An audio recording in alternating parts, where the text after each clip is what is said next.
Telangana politics లో ఫిరాయింపు ఎమ్మెల్యేలపై speaker తీసుకున్న నిర్ణయం హాట్ టాపిక్ గా మారింది. అనర్హత వేటుగండం దాటంతో ఆ 5గురు ఎమ్మెల్యేలు సంబరపడుతున్నారా? ఏ గూటి పక్షులం అనేది చెప్పుకోలేక ఇబ్బంది పడుతున్నారా? కాంగ్రెస్ శ్రేణులు ఫిరాయింపు ఎమ్మెల్యేలను ఆదరిస్తున్నారా? ఆ అజ్ఞాతవాసుల ముందున్న సవాళ్లేంటి? బీఆర్ఎస్ నుంచి కాంగ్రెస్ లోకి ఫిరాయించిన 5గురు ఎమ్మెల్యేల అనర్హత పిటిషన్లపై స్పీకర్ గడ్డం ప్రసాద్ కుమార్ తీసుకున్న నిర్ణయం రాష్ట్ర రాజకీయాల్లో సంచలనంగా మారింది. బీఆర్ఎస్ నుంచి గెలిచిన ఎమ్మెల్యేలు గూడెం మహిపాల్ రెడ్డి, ప్రకాష్ గౌడ్, అరికపూడి గాంధీ, తెల్లం వెంకట్రావు, బండ్ల కృష్ణమోహన్ రెడ్డిలపై దాఖలైన అనర్హత పిటిషన్లను స్పీకర్ తోసిపుచ్చడంతో ప్రస్తుతానికి వారికి పెద్ద ఊరట లభించింది. సదరు ఎమ్మెల్యేలు పార్టీ మారినట్లు బీఆర్ఎస్ సరైన ఆధారాలు సమర్పించలేదని, కేవలం వార్తాపత్రికల క్లిప్పింగ్లు, సోషల్ మీడియా పోస్టుల ఆధారంగా అనర్హత వేటు వేయలేమని స్పీకర్ కార్యాలయం స్పష్టం చేసింది. సాంకేతిక కారణాలను చూపి పిటిషన్లను తోసిపుచ్చడం వెనుక అధికార పార్టీ వ్యూహం ఉందని బీఆర్ఎస్ నేతలు ఆరోపిస్తున్నారు. స్పీకర్ నిర్ణయంతో గండం తప్పిందన్న సంతోషం ఒకవైపు ఉన్నప్పటికీ ఈ ఎమ్మెల్యేల పరిస్థితి ఇప్పటికీ అయోమయమే.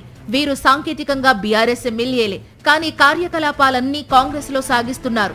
అటు గులాబీ కండువా వేసుకోలేరు, ఇటు అధికారికంగా కాంగ్రెస్ జెండా పట్టలేరు. తమ నియోజకవర్గాల్లో కాంగ్రెస్ క్యాడర్ వీళ్లను పరాయివారిగా చూస్తుంటే బీఆర్ఎస్ కార్యకర్తలు నమ్మక ద్రోహులుగా ముద్ర వేస్తున్నారు. దీంతో ఏ పార్టీలో ఉన్నామో చెప్పుకోలేక, సొంత క్యాడర్ను కాపాడుకోలేక వీళ్లు సతమతమవుతున్నారు.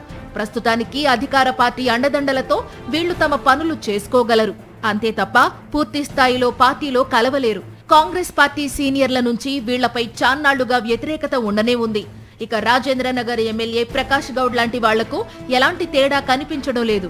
గ్రేటర్ హైదరాబాద్ లో మున్సిపాలిటీల విలీనం వద్దని సీఎం రేవంత్ రెడ్డి వద్ద మొరపెట్టుకున్నా వినిపించుకోలేదు. పటాన్ చెరువు ఎమ్మెల్యే గూడెం మహిపాల్ రెడ్డి, శేరిలింగంపల్లి ఎమ్మెల్యే అరికపూడి గాంధీ కోరిన పనులు కూడా సాగడం లేదు. స్పీకర్ నిర్ణయం వెలువడగానే ఎమ్మెల్యేలు బయటకు సంతోషంగానే కనిపించినా లోలోపల మాత్రం ఆందోళనకు గురైనట్లు తెలుస్తోంది. హైకోర్టు ఈ వ్యవహారంపై గతంలోనే సీరియస్ అయింది. బీఆర్ఎస్ శ్రేణులు మళ్లీ న్యాయస్థానాన్ని ఆశ్రయించే అవకాశం ఉంది. న్యాయ పోరాటం కొనసాగితే మళ్లీ కథ మొదటికి వస్తుందన్న భయం వారిని వెంటాడుతోంది. మొత్తానికి స్పీకర్ ఇచ్చిన క్లీన్ చిట్ ఈ 5గురు ఎమ్మెల్యేలకు తాత్కాలిక ఉపశమనమే తప్ప శాశ్వత పరిష్కారం కాదంటున్నారు రాజకీయ విశ్లేషకులు.